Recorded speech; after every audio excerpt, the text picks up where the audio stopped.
오직 은혜로라는 말씀의 제목으로 은혜를 나누겠습니다. 사도행전은 예수 그리스도의 복음이 예루살렘을 넘어 유대와 사마리아 그리고 땅끝까지 전파되는 과정을 기록한 책입니다. 소위 점층법 구조로 복음 전파의 역사를 기록했던 겁니다. 이러한 단계를 거쳐 전파된 이유는 복음이 전해지는 과정에서 여러 가지 인식의 한계와 저항이 있었기 때문입니다. 가장 큰 인식의 한계는 이스라엘, 더 구체적으로 말하면 유대 민족을 위한 복음이 과연 이방인들을 위한 것이기도 하겠느냐라는 논란이 있었습니다. 사마리아 지역의 빌립이 복음을 전하고 그리고 부흥하는 소식이 들리니까 베드로와 요한이 가서 그들에게 말씀을 가르치고 세례를 베풀었습니다. 그러니까 베드로는 사마리아 지역에 가서도 세례를 베풀었던 사람이었지만 욥바에서 환상을 보고 가이사라에 있던 고넬료의 가정에 가서 복음을 전하고 그들에게 세례를 주는데 그 과정이 그냥 바로 이루어지지 않았지 않습니까? 부정한 음식을 거부하는 베드로의 그 모습들도 있었습니다. 자, 이런 걸 보면 그 베드로 같은 사람에게도 여전히 편견 같은 것이 존재하고 있었다라는 것을 알 수 있습니다. 결국 복음을 전한다는 것은 선을 넘어서는 일이었습니다. 예루살렘과 사마리아, 유대인과 이방인 등과 같은 경계를 넘어서는 일이 복음 전하는 일이었습니다. 사도행전 초기에는 이렇게 조심스러울 정도로 경계를 넘어 복음이 전해지더니 하나님은 지금 안디옥 교회에서 바울과 바나바를 선교사로 파송하면서부터는 본격적으로 이방인에게도 복음이 전해지게 하셨습니다. 그러니까 여러 가지 박해가 있었지만 바울 일행은 복음 전파 사역을 잘 마치고 그들을 이방인을 위한 선교사로 파송해준 영적 고향과 안식처와 같은 안디옥으로 돌아왔습니다. 하지만 이곳에서 그들을 기다리고 있었던 것은 복음에 대한 교리적인 논쟁이었습니다.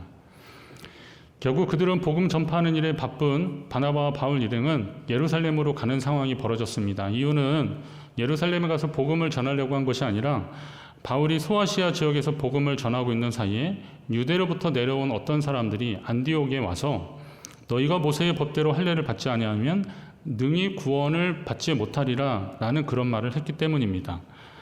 사도 바울의 심정이 참 안타까웠을 것입니다. 지금까지 이방 지역에 가서 복음을 전하고 왔는데 자신들을 파송한 안디옥 교회 안에서는 구원을 위해서는 예수 그리스도의 복음만이 유일하다라는 것이 아니라 유일하지 않고 이전처럼 모세의 율법을 지키고 할례를 받아야만 가능하다라는 어떻게 보면 구원의 진리가 좀 후퇴하는 것 같은 그런 상황이 지금 안디옥 교회에서 벌어지고 있었기 때문입니다. 네슬리 뉴비긴이라고 하는 그 신학자이고 선교사가 남인도 쪽에서 평생 사역을 하다가 영국으로 돌아와 보니까 영국이 선교지가 되었다 이런 얘기 많이 했지 않습니까? 모세가 시내산 위에서 하나님께 율법을 받고 있는데 계명을 받고 있는데 막상 모세를 올려보낸 이스라엘 백성들은 그 땅에서 금송아지 우상 만들어 놓고 거기에서 축제를 벌이고 있었으니 그거 보는 모세의 심정이 얼마나 안타까웠겠습니까? 아마도 안디옥 교회에 돌아왔는데 바울과 바나바의 심정이 바로 그랬을 것입니다. 그런데 문제는 안디옥 교회에 그런 내용을 전한 사람들이 다름 아닌 유대로부터 내려온 사람들이었다는 겁니다. 아마도 유대적 전통과 율법을 고수하던 그리스도인이라고 할 수 있는데 이 그리스도인이 되었다 하더라도 그들은 이제 유대적 전통을 잘 지켰던 그리스도인들인데요. 유대인이었죠. 근데 유대인들인데 그들은 비록 자신들이 그리스도인이 되었다 하더라도 그들이 지금까지 지켜왔던 것을 하루아침에 포기하기란 쉽지 않았을 것입니다. 물론 율법과 전통 그 자체가 죄를 짓게 하거나 잘못된 길로 인도하는 것은 절대 아닙니다. 하지만 문제는 유대적 전통에 익숙하지 않고 율법 정신을 잘 이해하지 못하는 이방인들에게 율법을 준수하고 이전까지 언약 백성의 상징이었던 할례를 행해야만 구원을 받을 수 있다라고 이렇게 가르치고 전하였으니 이건 아무래도 그들 입장에서는 이방인 성도들 입장에서는 난감했을 것입니다. 근데 이러한 주장을 하는 사람들이 유대로부터 내려온 사람들이라 또 이것도 쉽게 무시할 수 없었습니다. 왜냐하면 유대라면 예루살렘을 의미하는데 그것은 복음의 본산이었기 때문에 그 영적 권위를 존중하는 차원에서 그들에게 아니라고 어떻게 그럴 수 있냐라고 반론을 제기하기는 어려웠을 것입니다. 고민하던 안디옥 교회는 결국 바울과 바나바를 예루살렘으로 보내서 지금 이 사람들이 전해주는 이 교리가 맞는지 좀 확인하고 오라라고 그렇게 바울과 바나바를 보냅니다. 이 두 사람을 보낸 이유는 아마도 그들이 처음 안디옥 교회, 안디옥 지역에 왔을 때 예루살렘으로부터 파송된 사람들이었기 때문에, 원래는 이제 바나바를 보내려고 그랬는데 바나바가 사울을 같이 데려가고 그러지 않습니까? 그렇게 왔기 때문입니다. 그렇지만 이 일 자체는 좀 안타까운 일입니다. 왜냐하면 복음을 전하고 가르치는 일을 사명으로 맡은 사람들이 교리적 논쟁을 해결하기 위해서 그들의 시간을 들여서 예루살렘으로 향하고 있으니 말입니다.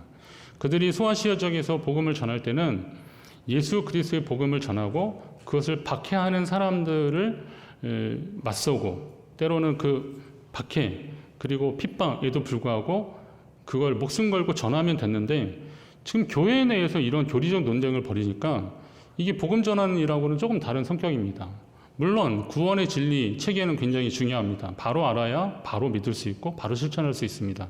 그러나 이미 그들이 예루살렘 교회에서 안디옥 교회에 와서 복음을 전하고 가르칠 때는 나중에도 말씀드리겠지만 오직 예수 그리스도다, 그리스도 외에 예수 그리스도 외에 다른 복음이 필요 없다라는 것을 이미 결정하고 내려왔고 그것을 전했는데, 지금 그 지역, 소아시아 지역을 돌아서 다시 돌아와 보니까 안디옥 교회에서는 그런 논쟁이나 하고 있는 겁니다. 그리고 그 문제를 해결하기 위해서 예루살렘으로 올라가고 있는 겁니다. 말씀을 전하고 가르쳐야 되는 사람들이 다른 일들을 하고 있는 겁니다. 학생 때 목회학 시간에 목회학이라는 게 있거든요. 그래서 뭐 전반적으로 교회 현장에서 일어나는 일들을 다루는 그런 학문입니다. 그런데 여기 보면 제가 이제 정확한 제목은 정확하게 기억이 안 나는데, 그냥 대략 보면 슈퍼맨 컴플렉스에 빠진 목회자들, 이런 이제 제목으로 제가 발표를 한 적이 있습니다. 지금도 그렇지만 당시 교회 상황에서는 목회자에게 기대하는 것이 좀 너무 많았습니다. 특히 한국교회 목회자들은 교회 내에서 많은 역할들을 해야 되는 그런 상황이었습니다. 그러다 보니 목회자 자신들도 성도들의 그런 기대에 부응해야 좀 그래도 유능한 목사라는 소리 들을 것 같아서 능력 이상의 일을 하게 되는 겁니다. 결국은 이게 이제 목회자의 탈진을 가져오게 됩니다. 그때 저는 사역자들이 본질에 충실해야 한다고 사도행전 말씀에 근거해서 발표했던 기억이 있습니다. 사도행전에 사도들이 오로지 기도하는 일과 말씀 사역에 힘쓰기 위해서 교회 일꾼들, 집사들을 세우지 않습니까? 하지만 실제 사역 현장에서 저는 제가 이제 학생 때 그렇게 발표를 하고 그랬는데, 말씀과 기도에 힘쓴 것이 목회자의 역할이다 이렇게 했는데, 목회 현장에서 저는 이상과 현실의 괴리를 아주 뼈저리게 느꼈습니다. 교회의 모든 책임이 거의 목회자에게 쏠려 있더라고요. 그러니까 그런 책임에 자유롭지 못하니까 목회자들은 뭐라도 좀 해야 되는 그런 상황이 되는 겁니다. 그리고 또 그런 책임을 실제적으로 막 책임을 계속 묻는 그런 풍토들이 있었습니다. 꼭 제가 담임하던 교회 일은 아니지만 뭐 대략적으로 이렇게 얘기하면, 재정이 부족하면 목사님이 헌금 설교를 잘 못해서 그랬다는 겁니다. 그것도 좀 이상해요. 실제 제가 사역하는 교회에서 그런 일이 있었습니다. 재정 장로님이 저한테 그러시더라고요. 목사님 다다음 주에 추수감사인데 추수감사 주일에 감사에 대한 이야기 하지 마시고 전주에 좀 해달라는 거예요. 그래야 성도들이 감동을 받아서 헌금을 많이 한다는 거예요. 그래요? 저는 저같이 의심 많은 사람은 만약에 제가 평신도 입장에서 목사님이 그런 뻔한 설교하면 일부러라도 안 할 것 같은데 근데 그게 될까 하는 생각이 들더라고요. 결국은 뭐 제가 용기가 없어서 못했어요. 차마 떨려서 그런 설교 못하겠더라고요. 예. 어느 교인이 안 보이면 목사님이 신방 안에서 그렇다는 얘기들이 좀 목사님에게 막 쏠리는 겁니다. 교회가 추워도 목사님이 너무 기름을 아낀다고 막 그렇게 얘기하더라고요. 교회가 더우면 이제 교회 이렇게 에어컨이 천정 에어컨인데 목사님이 리모컨을 관리해서 아무것도 안 준다. 어느 목사님이 그런 이야기를 교회에서 들어서 자기가 참 그냥 마음이 그냥 먹먹하다 그러시더라고요. 그러다가 이제 막상 전기요금 많이 나오면 뭐 아낄 줄 모른다 그러는 거죠. 차량 연료비가 많이 나오면 어디를 그렇게 싸돌아다니시냐 그러고, 이제 적게 나오면 목사님이 아주 사교성이 없고 신방도 안 한다고 또 막 이러는 겁니다. 이 정도 되면 목사는 뭐 하나 마음 놓고 제대로 할 수 있는 것이 없습니다. 안타깝죠. 교회 목회 잘한다고 소문난 어때 선배 목사님이 어느 날 갑자기 사임을 했다는, 저로서는 아주 충격적인 소식이었습니다. 그 선배가 제가 봤을 때는 외모도 헐출하고 어느 지역에서 청소년 집회를 하는데, 청년 집회 하는데 정말 그 영상을 제가 봤는데요. 참 이 시대에 진짜 능력의 종이다 이럴 정도로 그랬습니다. 아주 열정이 넘치는 그런 선배였는데 그러다가 이제 어느 교회에 잘 갔다는 소식 들었어요. 그래서 아 그래 역시 하나님이 또 열심히 하는 사람 쓰시나 보다 그랬는데 그 선배가 그만뒀다는 거예요. 나중에 듣기로는 그대로 있으면 숨이 막혀서 죽을 것 같았다는 겁니다. 무엇이 그 성격 좋고 젠틀하고 능력 있어 보이는 선배 목사님을 그만두게 했을까요? 마음이 좀 아팠습니다. 그러면서 과연 비슷한 상황에서 끝까지 사역을 감당하고 있는 목회자들은 과연 잘 버티고 있는 것인가 이런 생각이 들었습니다. 어느 목사님은 이제 교회에서 그런 상황들이 좀 너무 답답하고 그러니까 하나님이 꿈꾸는 교회에 대한 비전을 가지고 이제 교회 개척을 하셨습니다. 개척을 했는데 정말 하나님이 은혜를 주셨어요. 그래서 큰 부흥이 일어났습니다. 그래서 교회도 건축하고 막 그런 상황이 됐는데 그런데 안타까운 한국교회 현실은요, 그 부흥하는 교회의 성도들이요, 이 생짜배기 성도들이 아니에요. 그러니까 수평 이동하는 성도들이죠. 이사 오든지 뭐든지. 그리고 어느 교회 시험 들면 오고 막 그렇게 되는 거잖아요. 그렇게 오는 성도들입니다. 그러다 보니까 초기에 개척 멤버들, 목사님이 막 일일이 신방하면서 막 제자 훈련하고 막 그래서 이렇게 세워놨던 그런 성도들보다 이제 그렇게 유입된 성도들이 더 많아지는 상황이 된 거죠. 그러고 나서 가만히 교회에서 일어나는 일들을 보니까 이전에 자기가 회의를 느꼈던 그 교회의 모습하고 크게 다르지 않더라는 겁니다. 그럼 이게 본능과 같은 것인가? 이 교회의 아주 그냥 본능인가? 아니면 우리 인간의 한계인가? 이런 것을 많이 느꼈다는 겁니다. 과연 교회의 본질은 무엇입니까? 편하게 예배드리는 분위기 만드는 것이 교회의 목표입니까? 젊은이들이 많아지게 하는 것이 교회의 목표입니까? 어르신들을 잘 대접하는 것이 교회의 목표입니까?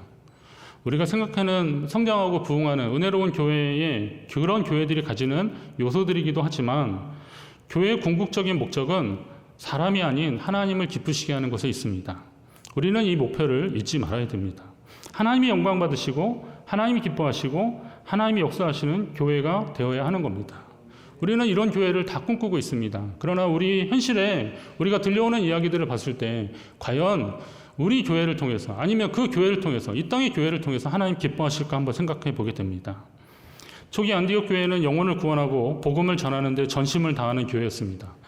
바울과 바나바도 그들이 성령 충만하여 금식하며 기도하는 가운데 내가 불러 시키는 일을 위하여 바나바와 사울을 따로 세우라 이렇게 하나님 말씀하실 때 그 명령에 순종하여 그들을 안수하여 파송했던 그 뜨거운 교회가 안디옥 교회였습니다.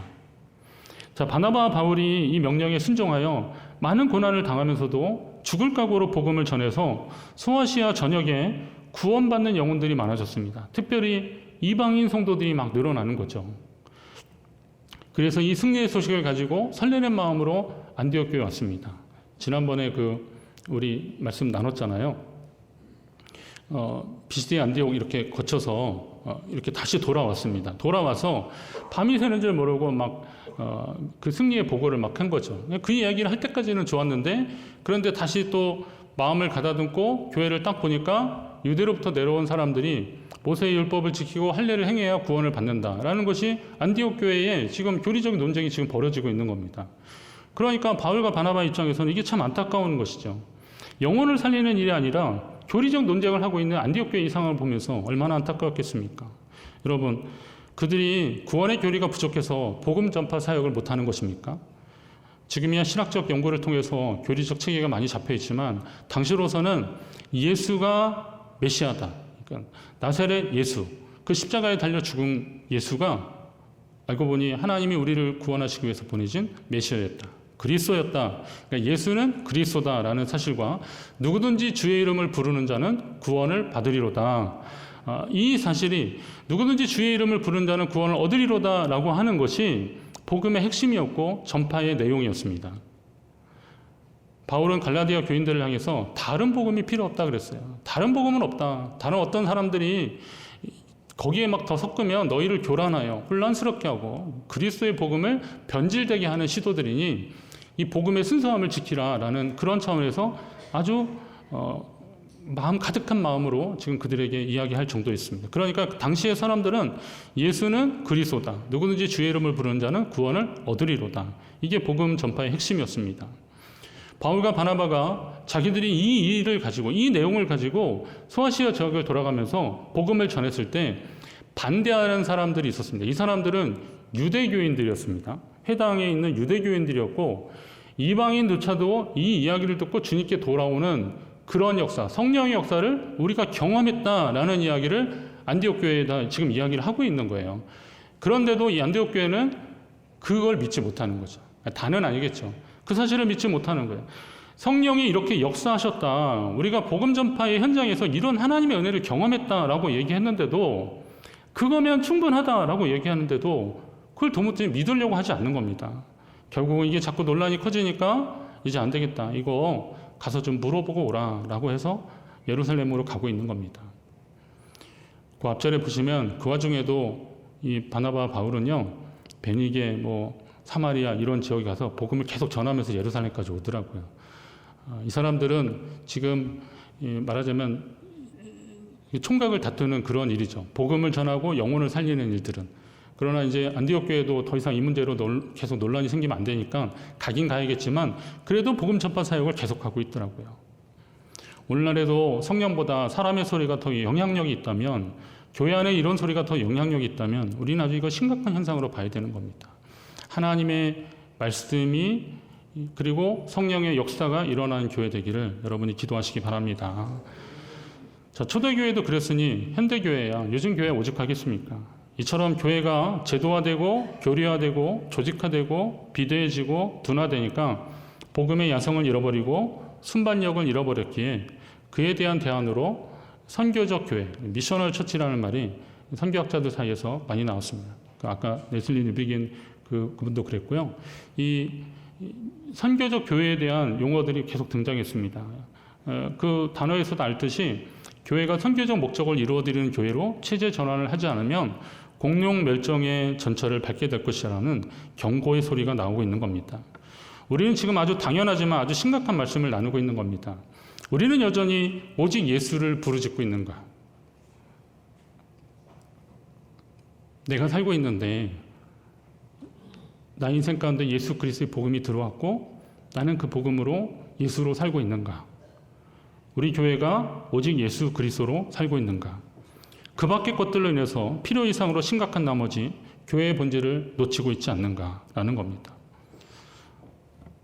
어느 교회 성악을 전공한 세 가족이 교회에 등록을 하게 됐습니다. 그래서 성가대 총무님이 너무 좋아서 그분에게 이렇게 설득을 해서 성가대를 같이 하기로 했답니다.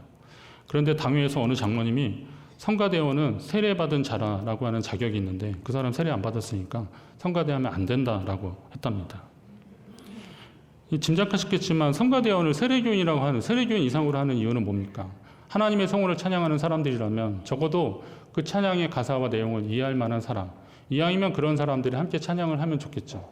여러분 혹시 나 노래 정말 잘해서 성가대원 됐다고 생각하시는 분 계십니까? 김태래 집사님 빼고요.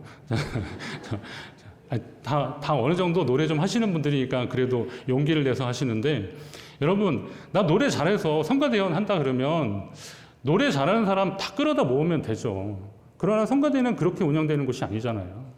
은혜 경험한 사람들이 내 노래가 하나님께 대한 찬양이 내 믿음의 고백이 되는 그런 마음으로 우리 하나님 앞에 부족하지만 찬양하고 그러는 거 아니겠습니까? 그러면 그래도 이제 성가대니까 어느 정도 음악적 소양은 있어야 되니까, 그래서 어느 교회는 성가대 막 오디션도 하고 막 그러더라고요. 예. 그렇게 하는 겁니다. 그리고 세례교인 이상이라고 좀 나름대로 규정을 만든 것은 이것을 이해할 만한 사람들이 같이 하면 좋겠다라고 하는 권장하는 것이, 그거 어긴다고 해서 뭐 감옥 가겠습니까? 그러면 좀 지혜로운 믿음의 교회라면 그 새로운 성도가 정착하는 과정에서 당신이 하나님께서 당신에게 주신 특별한 달란트가 있으니까 이걸 주를 위해서 좀 잘 사용해 보시라고 일단 잘 권면을 하고, 그러기 위해서는 세례교인으로 돼야 되는데 세례교육까지 잘 받도록 교회 열심히 잘 다니자 이렇게 하고, 그리고 양해를 구해서 같이 성가대 하면 얼마나 좋겠습니까? 근데 규정이 있으니까 안 된다라고 하는 그 교회는 결국은 그 성도 다른 교회로 가버렸다 그러더라고요. 그 목사님 너무 안타까워서 그런 얘기를 하더라고요. 제가 그 얘기 들으면서 우리 교회가 지금 어디로 가고 있는 건가? 이 땅의 교회들이 지금 어디로 가고 있는 건가?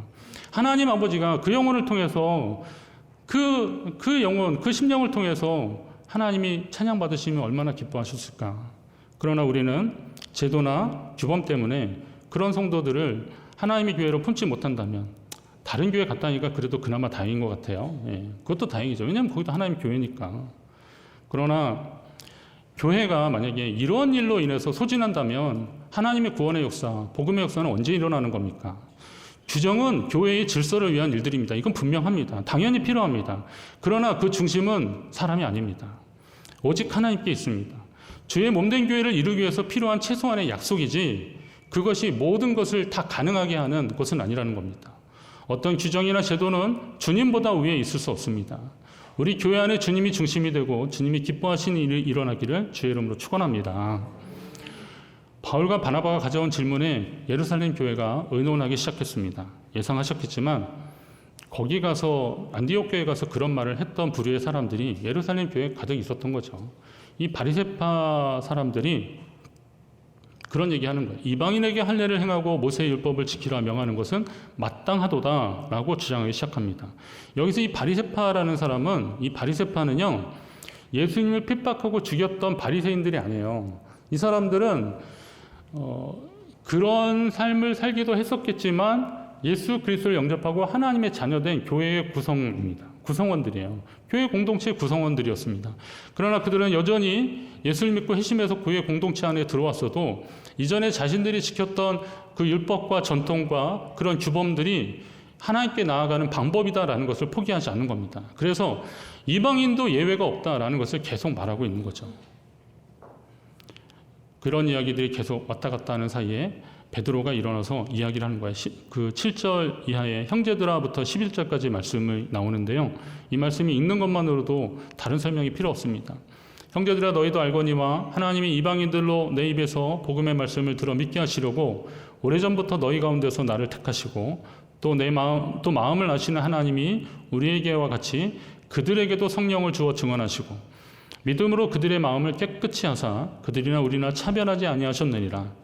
그런데 지금 너희가 어찌하여 하나님을 시험하여 우리 조상과 우리도 능히 매지 못하던 멍에를 제자들의 목에 두렸느냐. 그러나 우리는 그들이 우리와 동일하게 주 예수의 은혜로 구원받는 줄을 믿노라. 할렐루야. 이거 지난번 베드로 그 요빠 고넬료 거기 어디입니까? 가이사랴 설교할 때도 제가 이 부분 인용해서 말씀드린 기억이 있는데요. 베드로가 그때 하나님의 환상을 보여주시고 그리고 고넬료의 집에 가서 복음 전하고 세례 준 그런 기억이 있었거든요. 그런 사실이 있었기 때문에 베드로는 그것을 확신하고 지금 이런 이야기를 하고 있는 겁니다. 그러니까 여기에서 강조되는 것은 뭡니까? 하나님이 우리에게 같이 그들에게도, 그들은 이방인들이죠. 성령을 주어 그들에게도 증언하게 하셨고 그들이나 우리나 차별하지 않으셨고 그랬다는 거죠. 그들이 우리와 동일하게 주 예수의 은혜로 구원받는 것을 나는 믿는다. 하나님이 내게 그것을 알게 하셨다라는 이야기를 하는 겁니다. 우리는 다시 말씀드립니다. 하나님의 뜻을 결정하는 사람들이 아닙니다. 하나님의 뜻을 실행하는 사람들입니다. 그러려면 어떻게 하셔야 됩니까? 말씀과 기도로 성령 충만함으로 하나님의 뜻을 아는 사람들이 되어야 됩니다. 먼저 여러분이 성령의 인도함을 받는 사람들이 되시길 바랍니다. 성령 충만하고 성령의 인도하심을 받으라 그러면 성령 충만한 현상에 대해서만 우리는 집중하더라고요. 성령 충만한 현상에 대해서만 궁금해하더라고요. 방언하고 환상 보고 예언하고 그리고 뭔가 좀 요란한 그런 성령 충만한 현상에 대해서만 얘기합니다. 그러나 여러분 그런 것도 하나님이 보여주시는 성령의 역사이기도 하지만 무엇보다도 성령 충만한 사람은 그 마음의 중심이 하나님에 의해서 이끌려가는 사람입니다. 그런 사람은 하나님 앞에 기도하는 사람이고 말씀에 균형을 맞추고 건강성을 유지하는 사람입니다. 그런 사람들이 많아지는 교회가 하나님의 뜻을 이루어드리는 교회입니다. 우리 교회가 바로 그런 교회, 춘천중앙교회가 다른 복음이 아닌 오직 예수 그리스도만으로 충분합니다. 그리고 우리는 그 뜻을 이 땅 가운데 전하는 것이 우리의 사명입니다. 이 일을 위해서 하나님이 우리에게 일을 맡겨주셨습니다. 직분을 맡겨주셨고 사명을 주셨습니다. 우리는 이 일을 감당하는 것이 세상에 어떤 일을 하는 것보다 가장 행복하고 즐겁습니다. 이 고백이 저와 여러분의 고백이 되기를 간절히 바랍니다.